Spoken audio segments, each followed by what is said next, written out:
Today we have a very special review because this one is unique for us. It's a brand we actually haven't tested before, and that's Hylo. Hylo Athletics is a UK-based company, and it was founded by Jacob Green and Michael Doty. And Michael Doty actually used to be a professional soccer player in the UK. And Michael and Jacob's goal with Hylo was to essentially revolutionize the running shoe industry by creating shoes that were sustainable, but also not compromising on performance. And the Hylo Impact here is their flagship model. The goal of this shoe really is to minimize that carbon footprint and impact on the earth while not compromising performance. And one of the really unique things about Hylo is its commitment to social and environmental responsibility. Their ethical treatments and the way that they do things has actually earned them a B Corp certification. And we've seen sustainable brands make running shoes, and we've seen them kind of come and go in the past, but they haven't quite cracked the code on making them the highest level of performance or maintaining the level of performance that we're seeing a lot of other running shoes on the market. But does Hylo really crack that code and fit into that category and achieve this problem? I'm Brandon with Fleet Feet, and let's break down the Hylo Impact.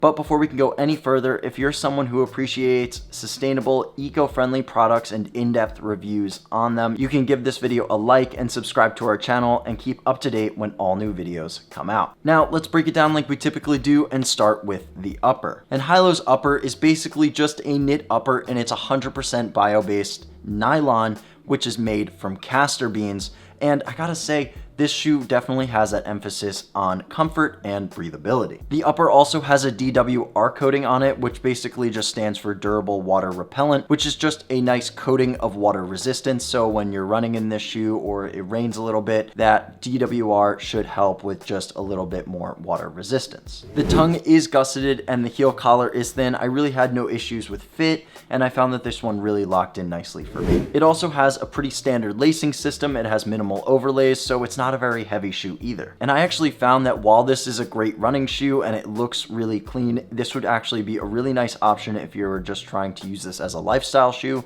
or an on-the-go shoe for running errands, or if you were trying to go meet up with your friends and you wanted something stylish, this could work for that. It really does double as a nice lifestyle option. Though one of the things about the upper that I just have a little bit of a complaint with, but it's not really a complaint, is that when I put the shoe on and I cinch up those laces around the tongue area, there is a little bit of bunching. So I did have to just adjust the tongue a little bit to just get that right fit. Otherwise, after just like 5 seconds of adjustment, it really fit into place really nicely. But if you're like me and you're just looking for that absolute perfect fit and you want to learn even more about how you can achieve that, you can actually walk into your local Fleet Feet store and go through the fit ID and outfitting process, and someone there will actually help you figure out exactly what shoe is going to fit best for you, whether it's a Hylo Impact or something different. And the midsole is made up of what Hylo is calling their Hyperbolt technology. Hyperbolt is basically a nitrogen infused midsole. It's nice and soft. You can actually tell it's very flexible as well. So it's just got a lot of nice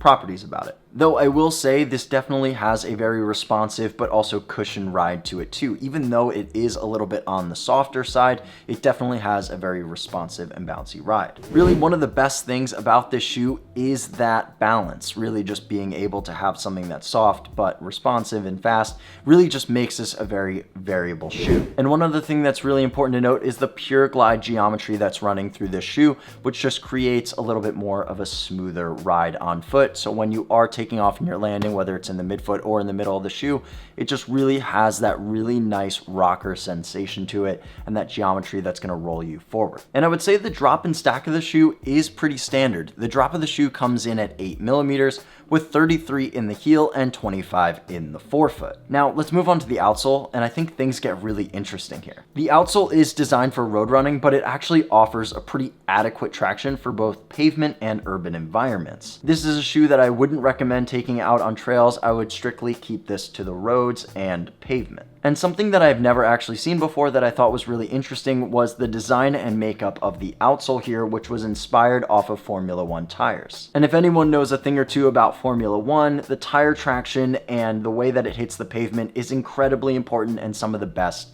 in the industry. And so the fact that Hylo has decided to implement that into their running shoes here is really cool to see. And if you look even closer to the outsole design, you'll actually see that there's these cutouts that are in between the rubber pods, which are used to reduce weight. But what Hylo also discovered was, because of these cutouts and the way that the outsole is designed, there is an increase in traction, especially in wet conditions. So if you are taking this shoe out on a run in more wet conditions, or it starts to rain and you didn't really anticipate that happening, this shoe will be okay between the outsole rubber and the DWR. And the outsole is made up of 60% natural rubber, and the outsole lugs here are about 2.5 millimeters thick. Now let's move on to the ride and performance. And our team really found that the Hylo Impact is mostly comfortable and responsive. There's a really nice cushioning, which provides a nice balance between softness and support in the shoe, making it suitable as a daily trainer. Our team wouldn't really recommend this as a race day shoe, but as a daily trainer, this one fits perfectly. And for some of our review team, like myself, Tom, and Kate, who have tested this shoe, we all share our insights and how we felt about it. And for Tom, when he put this shoe on and he laced it up, he actually found that it was a little long for him, which was actually similar to Kate's experience. But he did say after a little bit of adjustment and alignment, the upper did work for him. And he did say that despite this shoe being an eco-friendly one and a more sustainable one and using eco-friendly products, it did meet the performance standards of a typical daily trainer. And for Kate, she actually really enjoyed the soft and flexible nature around the shoe. If you actually just see it here, I can really bend this shoe and make it nice and flexible. And for her, she just applauded the fact that Hylo was able to create and develop a shoe that was not only sustainable, but really nice and comfortable on foot. So if you're someone who is eco-conscious, you're thinking about the environment, you're thinking about sustainability, but you don't really know where to start in terms of utilization for running shoes, the Hylo Impact is a good place to start. At 9.8 ounces or 277 grams, the shoe comes in pretty light and around a price point of $165. But who is the Hylo Impact really best for? It's really ideal for runners who are seeking a sustainable or eco-friendly daily trainer that doesn't really compromise on performance. This shoe definitely will cover a lot of bases for you, from whether it's an easy jog all the way up to long run days. The only time that I wouldn't recommend putting this shoe on is for race day. Not to say that you couldn't race in it, I just think there are other options out there that might make more sense. And if you want to learn even more about the Hylo Impact and get into the nitty-gritty and all of the details around it, you can actually check out our written review of this shoe on our blog at fleetfeet.com. And if you want to learn even more about eco-friendly shoe reviews or other reviews from Hylo, or just running shoes in general and running tips and tricks and knowledge, you can check them out right here on our channel at YouTube, where we'll be posting a new video every week.